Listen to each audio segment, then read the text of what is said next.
Bisakah ini Vivo X200 Pro menggantikan mirrorless? Kita simak videonya.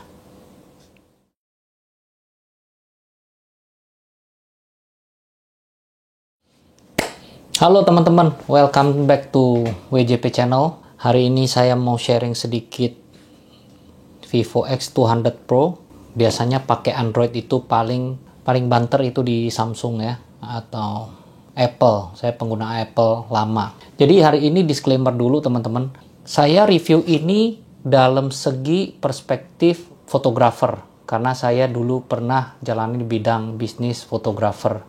Jadi untuk segala sesuatu yang kayak kita kecepatan atau gaming, saya tidak akan review di sini. Jadi di sini cuma pure aku ngomong di aspek fotografinya, karena memang yang viral dan yang saya lihat ini memang di fotografinya teman-teman, di spek sensornya, especially yang di telefoto, Apo telefoto 200 megapiksel ya teman-teman. Jadi hari ini saya cuma ngomong itu, tidak ngomong yang lain pasti ada ngomong, cuman titik beratnya lebih ke foto dan video lah teman-teman. Jadi yang aku suka ya teman-teman ini, aku ngomong dulu deh plus pointnya ya teman-teman ya. Plus pointnya itu dia itu sensor telefotonya adalah the largest untuk up to date ya, di 2025 dan 2024 akhir dan 2025 sampai saat ini. Mungkin Honor Magic Pro apa tuh, dia akan keluar tuh, dia udah mendekati. Cuman kita nggak tahu di sini udah official belum di Indonesia. Yang jelas Vivo X200 Pro ini sensor Apo telefotonya itu hampir mendekati main sensor, dan dia pakai 200 megapiksel. Jadi teman-teman, sisi gampangnya begini deh. Aku pernah pakai iPhone 12 Pro, 13 Pro. Ya, terus sekarang aku lihat di speknya 14 Pro, 15 Pro itu di 3 kali X-nya, di 3 kali telefotonya teman-teman. Sensornya kalau teman-teman bisa cek di Google itu 2,76 aja. Jadi itu sangat kecil. Sedangkan ini sensornya 1,4 inch. Itu hampir double teman-teman. Saya sebelum pesan ini Vivo, saya sempat tergoda merek satu lagi tuh, yang Oppo Find X8 Pro. Dia juga ada bagusnya, cuma saya tidak mau jelek-jelekin brand. Cuman pas saya lihat, dia kan memang ada telefoto 3x sama telefoto 6x ya teman-teman ya. Tapi 6x-nya itu dia aperture-nya di berapa tuh? 4,3 kalau nggak salah. Dan sensor size-nya pun sama gitu loh. Jadi nanti saya akan show di layar sini ya teman-teman, bahwa 2,76 inch sensornya iPhone 15 Pro yang 3x, kan sampai 3x ya, sama dengan 1,14 inch bisa 2 kalinya gitu teman-teman. Dari size gede tinggal dikecilin dengan sensornya gede, sama aja, jadi kayak ada 2 kali sensor, 3 kali dan 6 kali teman-teman. Sama dengan, walaupun Vivo X200 Pro itu cuma 3 lensa ya, main, ultra wide sama Apo telefoto. Jadi dia itu sama dengan bisa berlaku untuk 3 sama 6 gitu, karena dia langsung sensornya dari begini langsung mengecil karena 200 megapikselnya dan sensor size-nya yang gede itu teman-teman. Ya, itu selling point-nya. Dan nanti ada beberapa pas di penghujung video aku akan kasih lihat hasil foto dan video. Sangat natural. Nggak usah pakai portrait video pun dia punya blur aja udah mulai kelihatan teman-teman. Ya, sampai aku zoom ya 3,7 kali udah standar itu optikalnya. Sampai ke 7,4 kali pun masih bagus. Jadi ada yang 10 kali sampai 20 kali pun masih bagus teman-teman. Ya, terus makro capability-nya out of this world. Makronya itu zoom punya loh. Kalau kita ngomong pasaran handphone di sana harus wide, deket, ya keburu lari ya kalau kita mau foto insek yang jauh-jauh gitu ya. Kemarin di rumah ada satu laba-laba gitu, saya foto begitu, saya nggak sangka sampai bisa kelihatan matanya teman-teman. Fotonya nih, saya sampai kaget gitu, dengan jarak dari sini seginilah, itu langsung kelihatan itu mata laba-labanya teman-teman. Dan ketiga, bisa stage mode. Jadi saya waktu itu ke gereja, saya coba gitu stage mode-nya. dia tidak, shutternya itu jadi tidak pelan gitu. Biasa kan kadang-kadang kalau low light dia akan coba kompensasi ISO-nya, shutternya pelanin kan. Ternyata waktu kita ke stage mode, kita foto jebret langsung dapet teman-teman. Adalah sedikit-sedikit kadang-kadang pergerakan yang terlalu cepat sedikit, tapi itu tidak sama sekali mengganggu. 80%, 90% itu hasilnya bagus-bagus. Itu yang saya, wah, baru kali ini caught my attention gitu. Merek yang lain yang nggak pernah saya dengar gitu teman-teman. Ternyata Vivo ini udah sebelum generation X200 Pro, 100 Pro, X90 Pro, ya beberapa generasi nggak masuk, cuman X100 Pro. Itu ternyata udah fanbase-nya udah mulai ada tuh, karena dia kolaborasi sama Zeiss ya teman-teman. Jadi saya sangat takjub ya. Ini Vivo ini langsung gitu muncul, nggak tahu dari mana.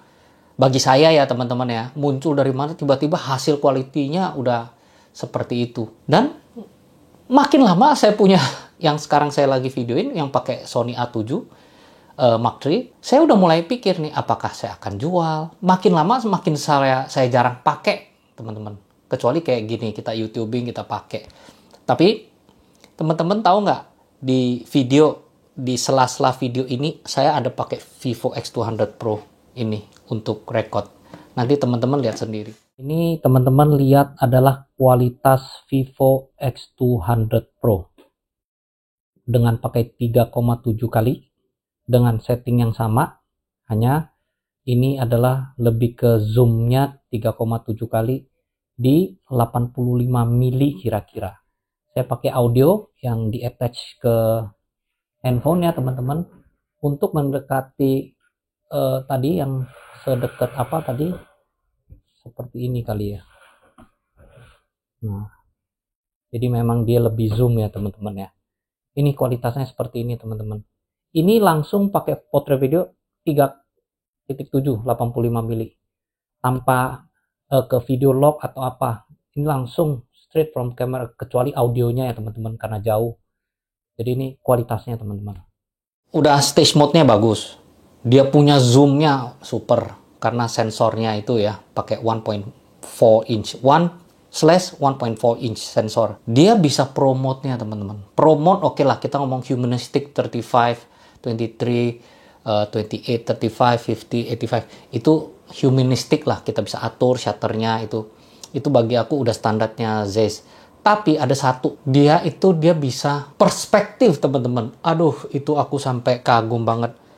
Kalau temen tahu ya fotografer, kalau kita mau foto landscape atau architecture, kita kalau dari bawah low angle kita foto gitu kan pasti distorsi itu selalu pasti miring karena kita bawa gedung kan tinggi. Jadi selalu pasti miring. Nah, fitur ini ada yang fitur namanya horizontal itu di promote teman-teman. Wah, saya langsung takjub lah. Hasil-hasil foto akan di sini. Jadi aku ada kasih contoh tuh. Fotonya dia yang miring yang biasa sama yang pakai horizontal itu teman-teman. Jadi dia langsung rata garis-garis itu semua. Sebisa mungkin dia udah autoin, dia memang auto crop gitu ya. Tapi jadi lebih rapi teman-teman. Saya belum coba lagi ada yang landscape moonshot teman-teman. Terus ada yang kayak bikin shutternya jadi pelan. Wah, itu belum. Ini initial review dari tanggal 17 waktu launching. Saya kan beli itu tanggal 7, udah pre-order tanggal 17, collect. Coba sampai sekarang belum habis ke explore. Untuk initial review ini sangat potensi lah. Flagshipnya yang worth the money. Karena nggak semahal di tetangga ya, yang Apple itu yang buah-buahan. Jadi nggak semahal itulah. Apalagi Apple iPhone 16 Pro dan Pro Max nggak bisa masuk. Udah dicuri start lagi sama yang ini. Ya teman-teman. Terus, oke. Jadi ini yang satu, ada room for improvement ya untuk softwarenya menurut saya ya. Atau untuk koleksi Vivo X300 Pro. Karena saya yakin Vivo X200 Ultra nggak bakal masuk karena itu bukan global version. Mungkin ke 300 Pro tahun depan. Nah, yang sekarang ini kekurangannya menurut saya, kalau kita di portrait video, dia nggak bisa switch lens. Kecuali kita video biasa. video biasa yang 4K 60 gitu, dia bisa ke selfie, bisa ke depan, bisa zoom, itu semua bisa. Tapi portrait video nggak bisa. Itu yang saya observe ya, apakah nanti bisa di-upgrade dari software atau enggak. Dan kedua, dia sayangnya untuk yang versi Vantage, tidak ada yang namanya 4 season, 4 atau 5 season yang seperti di Origin OS. Jadi kayak teman-teman misalnya foto di tempat hutan-hutan atau di mana, kalau di Origin, dia bisa jadiin tuh summer atau salju, itu sih mantep. Aku sih harap waktu kita kesana koleksi, kan ada orang Vivo representative gitu ya, dia cerita apa aja masukan, aku kasih tahu kita harus gitu. Itu salah satu loh orang yang masih di Indonesia mau ada kayak sedikit-sedikit foto ala-ala di summer atau di tempat salju, bisa gitu. Cuman ini sayang gitu, harusnya masuk. Ini kan fitur ya teman-teman. Yang aku bingung juga satu lagi, front selfie, kalau saya lihat review di YouTube itu, kan harusnya wide-nya 20 mili ya teman-teman. Tapi yang kita dapat global version punya, ini kayaknya 23 mili. Jadi kayak agak nggak begitu, kurang wide gitu. Nah, nggak tahu, diperhatiin deh coba teman-teman yang lain gitu ya. Waktu pas saya foto, dia punya spek di bawah 23 mili, bukan 20. Jadi kurang wide gitu. Nah, terus yang front selfie-nya walaupun 32 megapiksel, tapi dia cuma limited kalau portrait videonya cuma 1080p. Sangat disayangkan. Saya sempat tanya orang Vivo, mereka bilang karena mereka maksimalkan di telefoto. Dia punya chip lah, everything lah. Cuman selain itu, saya coba foto, terus banyak orang tuh saya ilangin. Seperti sekarang di video saya contoh. Itu cukup rapi lah teman-teman. Dan cukup meyakinkan lah. Untuk tahun 2025 punya AI ya. Aku yakin ke depan 2026, 2027 akan jauh lebih sophisticated lagi. Jadi sekian teman-teman review Vivo X200 Pro singkat. Sangat takjub tiba-tiba muncul ini, dan akhirnya saya beli ini dan menjadikan ini daily driver saya. Thank you Vivo, dan thank you teman-teman. Jangan lupa subscribe dan like atau komen di video ini. See you in the next video.